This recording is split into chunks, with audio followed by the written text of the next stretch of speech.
Assalamualaikum warahmatullahi wabarakatuh. Kami dari kelompok 11 akan mempresentasikan tugas dari mata kuliah studi fikih dengan judul Ilmu Fikih, Pertumbuhan dan Perkembangannya.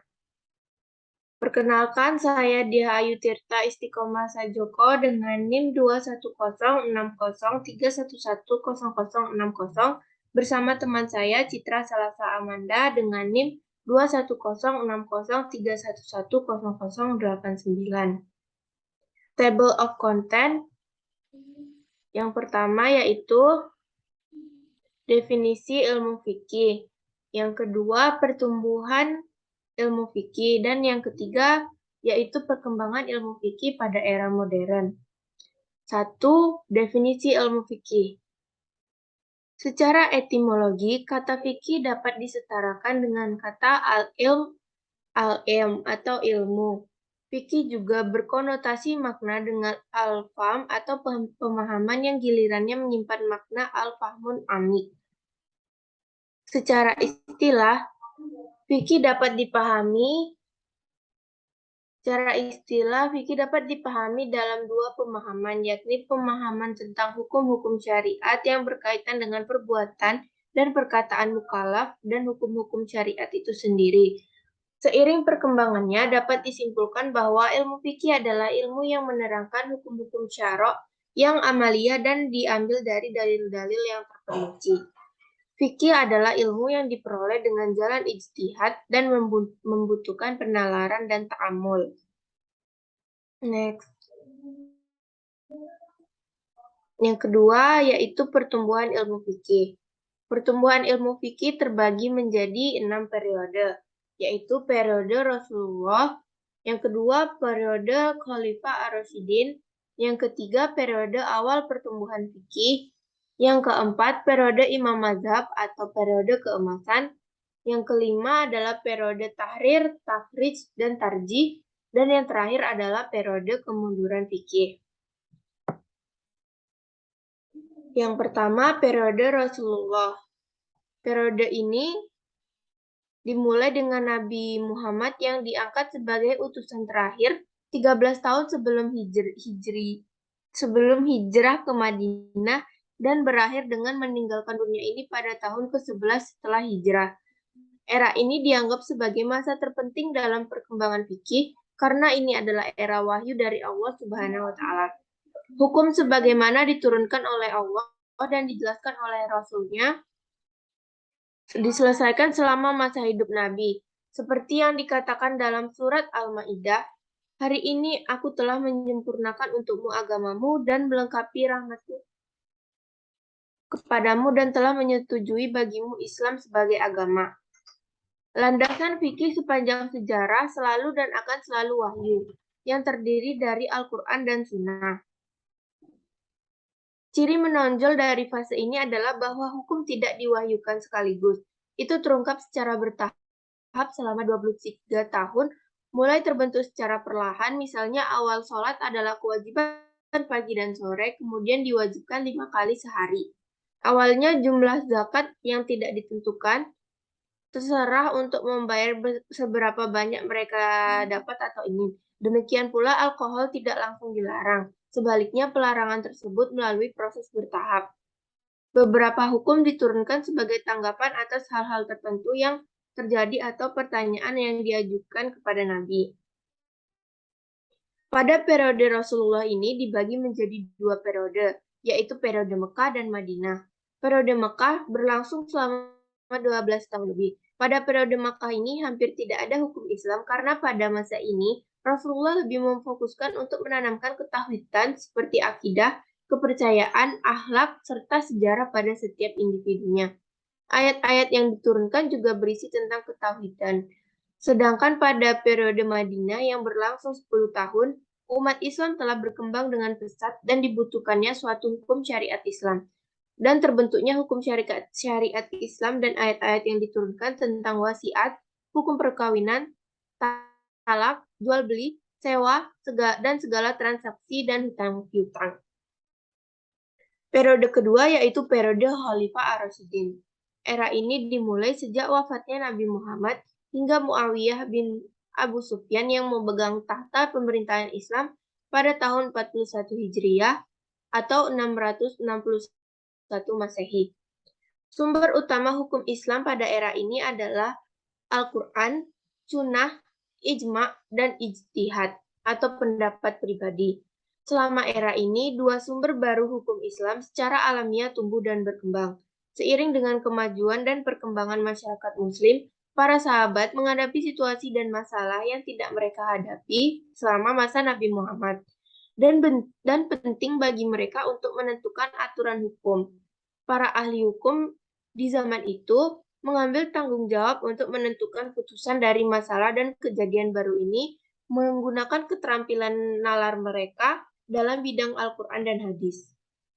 Al-Quran dan Sunnah. Periode ini, Khalifah Ar-Rasyidin telah lengkap dalil-dalil tasri Islami atau dasar-dasar fikih Islam yang 4, yaitu Alkitab, As-Sunnah, Al-Qiyas atau Ijtihad atau Ra'yu, dan Ijma yang berdasar pada Alkitab atau As-Sunnah atau Qiyas. Yang ketiga adalah periode awal pertumbuhan fikih. Periode ini berlangsung dari pertengahan abad pertama sampai awal abad kedua. Periode yang ketiga ini merupakan titik awal perkembangan fikih sebagai suatu disiplin ilmu dalam Islam. Dengan tersebarnya para sahabat ke berbagai daerah sejak masa Al-Khalifah Al-Rasyidin, terutama sejak Utsman bin Affan menjabat sebagai khalifah pada tahun 33 Hijriah atau 6 Masehi. Munculnya banyak hukum dan ijtihad berbeda-beda dari suatu daerah ke daerah lain, tergantung pada situasi dan kondisi masyarakat setempat.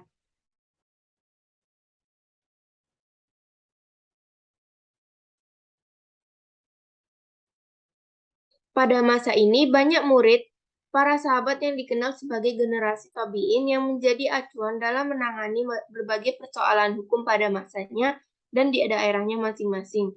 Akibatnya, sekolah-sekolah fikih dibentuk atas nama tabi'in, diantaranya fikih Al-Auza'i, fikih An-Naqai, fikih Al-Aqamah bin Qais, dan fikih As-Sufyan As-Sauri. Periode selanjutnya akan dilanjutkan oleh teman saya, Citra. Baik, terima kasih. Selanjutnya adalah periode keempat. Periode ini disebut dengan periode masa keemasan.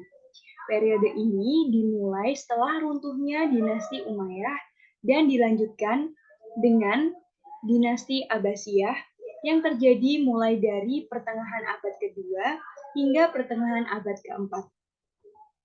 Pada periode keemasan ini, ciri khas yang menonjol adalah semangat ijtihad yang sangat tinggi di kalangan ulama, sehingga berbagai pemikiran tentang ilmu agama berkembang sangat pesat. Tidak hanya ilmu agama saja, tetapi juga berkembang pesat dalam ilmu pengetahuan umum lainnya. Dinasti Abbasiyah ini sendiri mempunyai tradisi keilmuan yang sangat kuat, sehingga para penguasanya memberikan perhatian dan dorongan kepada fuqaha atau seorang ahli fikih untuk melakukan ijtihad dalam mencari formulasi atau hukum syariah yang sesuai dalam menghadapi persoalan sosial yang semakin lama semakin kompleks dan rumit karena pada saat ini atau pada saat dinasti Abbasiyah, Islam berkembang sangat pesat. Salah satu penguasa Bani Abbasiyah yang mendorong pertumbuhan ilmu fikih adalah Harun ar-Rasyid. Harun ar-Rasyid ini meminta kepada Imam Abu Yusuf untuk menyusunkan buku yang mengatur tentang permasalahan administrasi, keuangan, ketatanegaraan, dan juga pertahanan, dan akhirnya terbitlah buku yang berjudul Al-Kharaj. Selanjutnya juga ada penguasa dari dinasti Abbasiyah, yaitu Abu Ja'far al-Mansur, yang pada saat itu pula meminta Imam Malik untuk menulis sebuah kitab yang akan dijadikan pegangan dalam pemerintahannya dan juga lembaga peradilan untuk mengadili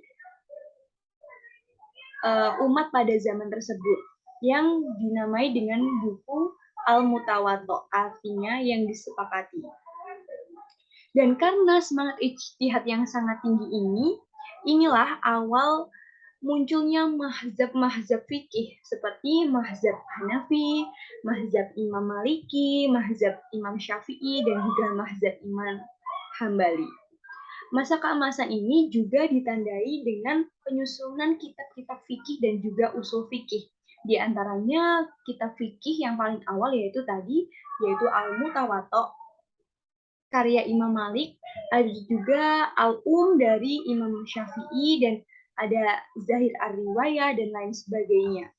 Selanjutnya, ada juga kitab usul fikih. Yang pertama muncul adalah Ar-Risalah karya Imam Asy-Syafi'i. Selanjutnya adalah periode kelima, yaitu periode tahrir, tahrij, dan juga tarjih. Periode ini dimulai dari abad keempat hingga pertengahan abad ke-7. Periode ini ditandai dengan melemahnya semangat ijtihad di kalangan ulama fikih. Dan ulama fikih mempunyai sikap at-ta'assub al-mazhabi, yaitu sikap fanatisme buta dalam satu mazhab. Sehingga setiap ulama mencoba mempertahankan mazhab tersebut. Jadi seperti mengikat kepada satu mazhab dan tidak mau menganut mazhab lain selain mazhab yang dianutnya. Pada periode ini, persaingan sangatlah meningkat dengan ketat. Dan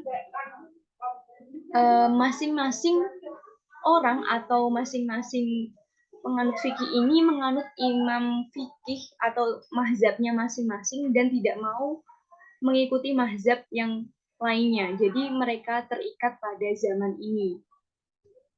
Akibatnya, semakin banyak buku yang bersifat tentang komentar, penjelasan, dan juga pendapat yang ditulis sebelumnya dalam masing-masing mazhab. Selanjutnya, ada periode kemunduran ilmu fikih. Masa ini dimulai pada abad ke-7 Hijriah sampai nanti munculnya majalah Al-Ahkam Al-Adliyah, yaitu hukum perdata kerajaan Turki Utsmani pada tahun sekitar 1293. Perkembangan fikih pada periode ini melanjutkan dari periode sebelumnya, yaitu semakin menurunnya semangat ijtihad dari para ulama fikih. Dan periode ini dikenal dengan periode taklid yang membabi buta. Selanjutnya, ada Mustafa Ahmad Az-Zarqa yang menyatakan bahwa ada 3 ciri perkembangan fikih yang menonjol pada periode ini, yaitu yang pertama adalah upaya pembukuan terhadap berbagai macam fatwa. Sehingga di sini banyak bermunculan buku yang memuat fatwa ulama yang berstatus sebagai pemberi fatwa resmi atau mufti dalam berbagai mazhab. Kitab-kitab yang disusun ini disistematisasikan sesuai dengan pembagian dalam kitab-kitab fikih. Kitab-kitab fatwa ini mencerminkan perkembangan fikih pada saat ini dan menjawab persoalan yang diajukan kepada ulama fikih tersebut. Yang kedua, ada muncul berbagai produk fikih yang sesuai dengan keinginan penguasa Turki Utsmani. Jadi di sini penguasa Turki Utsmani memegang peranan penting, seperti diberlakukannya istilah at-taqadum, yaitu kadaluarsa di pengadilan. Ada juga yang menetapkan ulil amri atau penguasa dalam menetapkan hukum fikih, dan pada saat itu kita harus menghormati dan harus ditetapkan meskipun merugikan banyak sekali pihak. Dan ciri yang ketiga adalah pada akhir periode ini muncul gerakan kodifikasi hukum fikih yang sebagai mazhab resmi dari pemerintahan. Hal ini ditandai dengan pihak pemerintah Turki Utsmani mengeluarkan majalah Al-Ahkam Al-Adliyah yang merupakan kodifikasi hukum perdata yang berlaku di seluruh kerajaan Turki Utsmani. Baik, selanjutnya kita memasuki bab perkembangan fikih pada era modern. Jadi, perkembangan ilmu fikih pada era modern ini terjadi sejak munculnya majalah Al-Ahkam Al-Adliyah sampai dengan sekarang. Jadi, ilmu fikih ini selalu berkembang dari masa ke masa hingga saat ini. Perkembangan fikih ini dapat dicirikan dengan adanya pengkodifikasian fikih dari berbagai macam negara yang mulai berkembang luas dan juga mengikuti perkembangan zaman. Pengkodifikan fikih ini diterapkan dalam berbagai macam disiplin ilmu atau berbagai macam bidang, dan juga dalam mazhab yang berbeda-beda. Jika sebelumnya para ulama fikih itu mengikat pada satu mazhab, maka pada periode atau perkembangan mazhab di era modern ini, para ulama fikih lebih terbuka dan fleksibel dalam melihat berbagai pendapat dari berbagai mazhab fikih. Beliau menganggap bahwa semua mazhab ini merupakan satu kesatuan yang tidak dapat dipisahkan dalam ilmu fikih. Jadi ilmu fikih tidak lagi dapat terikat dalam satu mazhab, tetapi dapat menerima berbagai macam mazhab. Dengan menerima berbagai macam mazhab ini disebut dengan fikih muqaran. Telah terjadi studi banding yang telah ditemukan sejak zaman klasik seperti Fikal Imam Asy-Syafi'i, ada Al-Mabsus dari Imam As-Sarabi, dan lain sebagainya. Namun, pada zaman ini, sifat perbandingan yang ditawarkan tidak lengkap dan juga tidak seimbang dengan perkembangan zaman yang semakin pesat ini. Maka, di zaman modern, fikih muqaran ini dibahas lagi secara terperinci dan komprehensif oleh para ulama fikih. Jadi, fikih muqaran ini menghadirkan suatu data yang berisi perbedaan pendapat dan juga dalil serta kelebihan dan kekurangan dari masing-masing mazhab, sehingga kita apabila ingin memilih mazhab mana yang akan kita anut, kita dapat memahami perbedaan pendapat, dalil, dan juga kelebihan serta kekurangan masing-masing mazhab. Jadi dapat disimpulkan bahwa ada 3 ciri yang mewarnai perkembangan fikih pada era modern, yaitu menurut Mustafa Ahmad Az-Zarqo. Yang pertama yaitu munculnya upaya pengkodifikasian fikih yang sesuai dengan tuntutan situasi dan zaman yang modern ini. Hal ini sudah dijelaskan tadi, yaitu dimulai dari munculnya majalah Al-Ahkam Al-Adliyah di Kerajaan Turki Utsmani yang membahas tentang permasalahan-permasalahan hukum perdata atau muamalah. Yang kedua, ada upaya pengkodifikasian fikih ini semakin meluas sampai ke seluruh belahan dunia. Dan pengkodifikasian ini tidak terbatas pada hukum perdata atau muamalah saja, tetapi juga dalam hukum pidana, hukum administrasi negara, dan juga membahas tentang persoalan-persoalan ekonomi dan juga perdagangan seperti ada kepemilikan tanah dan juga ada hubungan ekonomi dan perdagangan di dalam dan juga di luar negeri. Yang terakhir adalah munculnya upaya pengkodifikasian berbagai hukum fikih yang tidak terikat, seperti tadi yang sudah dijelaskan, bahwa di zaman modern ini kita bebas menganut mazhab mana yang menurut kita sesuai dan juga tidak terikat pada satu mazhab yang terjadi pada periode kemunduran fikih, ilmu fikih. Jadi kita ada fikih muqaran yang di dalamnya itu berisi tentang perbedaan dalil dan juga kekurangan dan kelebihan mazhab yang nantinya kita dapat memahami mazhab mana yang akan kita pilih dan kita ambil. Baik, terima kasih. Sekian presentasi yang dapat kami sampaikan. Terima kasih atas perhatiannya. Mohon maaf apabila ada salah kata dan kata-kata yang kurang berkenan. Saya akhiri. Wassalamualaikum warahmatullahi wabarakatuh.